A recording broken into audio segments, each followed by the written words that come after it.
everyone, I'm Matt. Britt.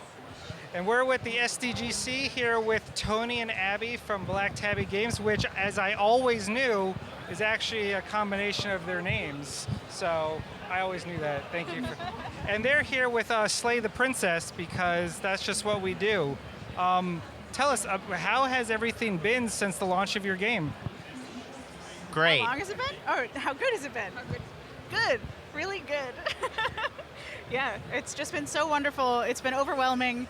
I think we're still kind of adjusting to kind of how people feel about us and just where we are in the game space now.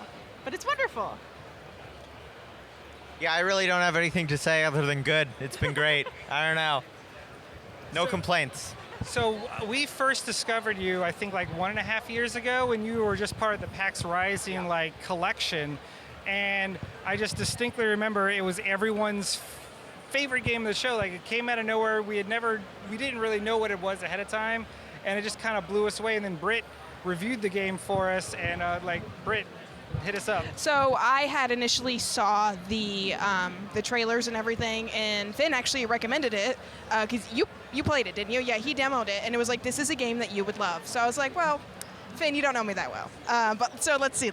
So the face he just gave me. So I got the code. I wanted to play. I hopped into it, and normally when I get a new game code, it's something that, I'll hop on, I'll stream, talk about it for about an hour just to get, kind of good coverage, but I could not stop playing. Like, I just couldn't. And I don't think I've had such whiplash from going back and forth between, like, what character I liked and who I was siding with, that it was just, like, one of those things. It's a tell your own adventure, but it's like, you got to keep going because you don't know. Like, I wanted to get that settled in my mind. Like, who am I rooting for? Like, I don't know what I'm doing. So I have to ask, like, what was the whole inspiration behind not only the narrative part of it, but just in general, like, the whole idea of the game? Like, where did that come from?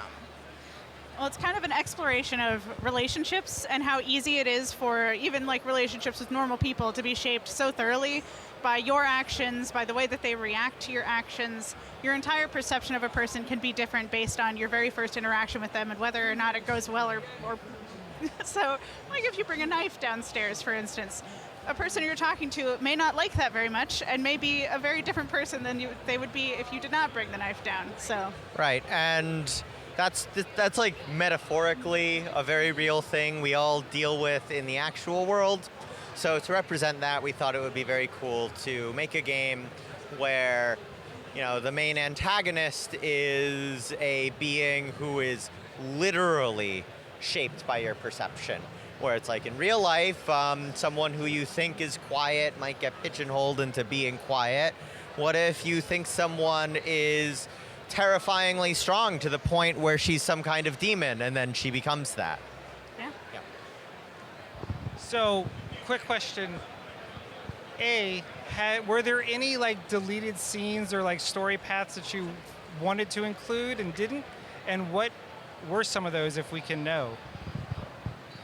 So we didn't delete anything, except for we did change the Stranger chapter quite a bit, but that wasn't quite really deleted so much as every time we went back to it, we said, this isn't working.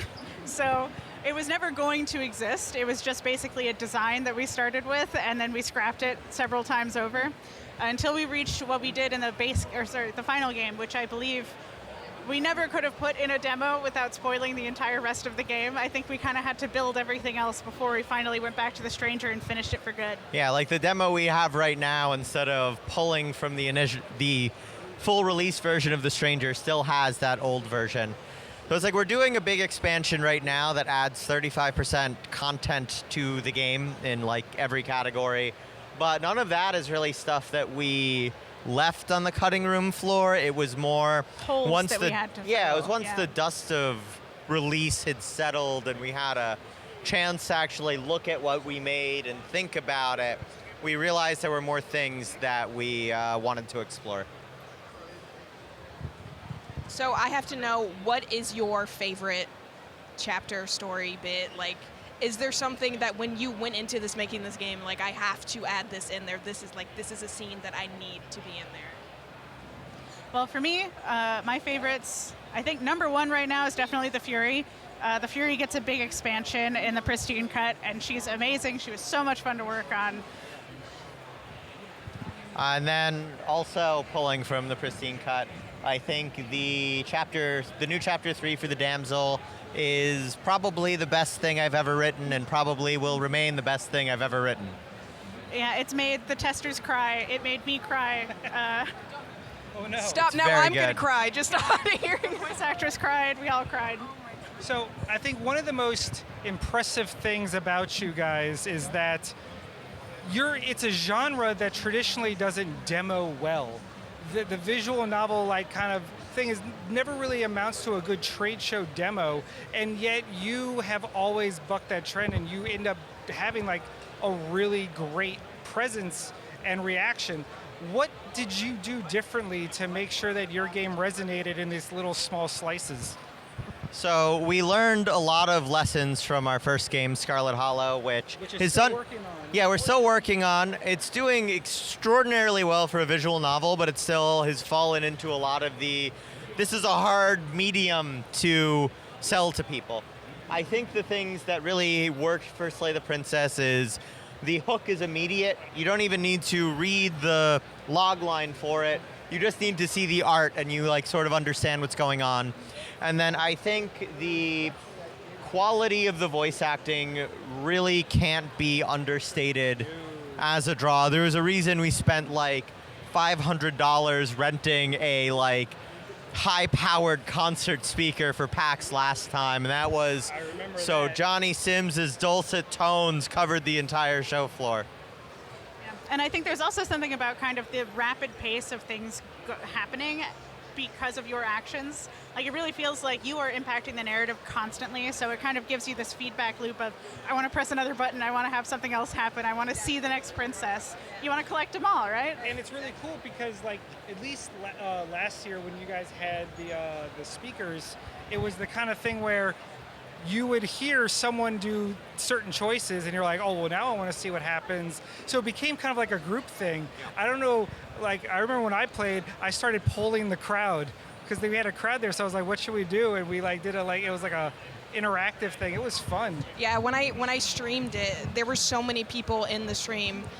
Derek, who's actually filming, hello Derek, Derek over there, he was actually on voice with me while I was streaming, and eventually they had to dip because they were like, I want to play this by myself, and I don't want to see anymore. And so many people in the chat that were watching me did the same thing. They're like, I have to get this game, like, it looks so good, it's so interesting. And I'm like, I'm so glad, like, if I'm going to stream anything, I'd want it to be, like a smaller company who needs who deserves that kind of thing. So it was very, it was very rewarding for me as a streamer and, as a podcaster, and that kind of thing was just, it was very rewarding, and I loved every single moment of it.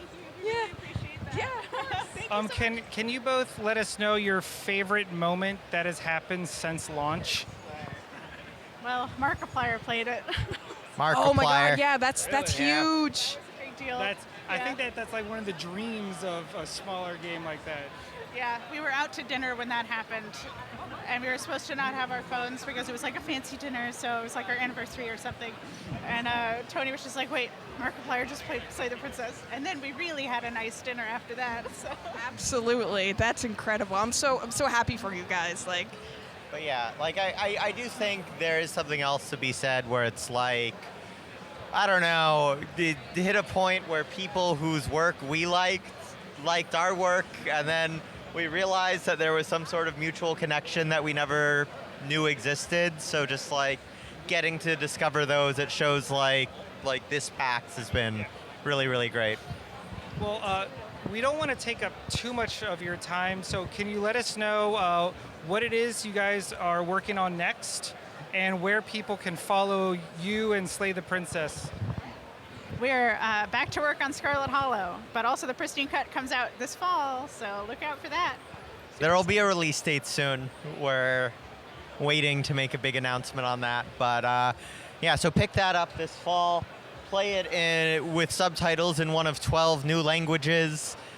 Play the new chapters, and then when you play that to death, pick up Scarlet Hollow on Steam. And then look forward to Slay the Princess 2 Slay Harder?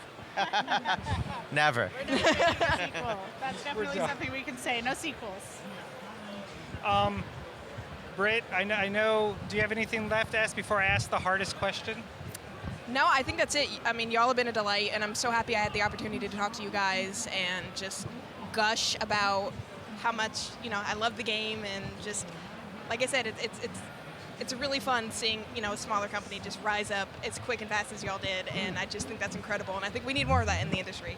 All right, so I'm about to hit you with the hardest journalism you've ever encountered. All I right. apologize for the nature of Bring this. In your heart of hearts, if you have to choose, cake or pie? Pie.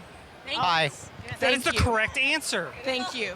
There's Are we all easy. pie? There's so That's- much waste in cake. It's just Yeah. this Yeah. fluffy, and sometimes it's really bad fluffy stuff. It's just sometimes it can be really grainy. Well, pie is also like most categories of food, right? Like you can have a savory pie, you can have a sweet pie, a fruit pie, a pizza pie, pecan a shepherd's pie, I pie, a love chicken that. pot pie. Yeah. It's Versatile, endless. baby. It's And the endless. crust is If you're such ever a in delight. Toronto, you should go to Wanda's Pie in the Sky, excellent pie shop in Kensington Market, and they have all those different types of pies there. Definitely get the apple if you're a fan of apple pie, and if you want something sweeter or more exotic, the chocolate pecan is Exotic. to die for. Chocolate pecan. I don't Should we be know. concerned? So I was gonna say, eat pie and play Slay the Yeah. Princess. Eat pie and play Slay the Princess. Slay the pie sis. I don't know. I got nothing. Thank you so much for your Thank time. you guys so much. having us. Thank you. This was lovely.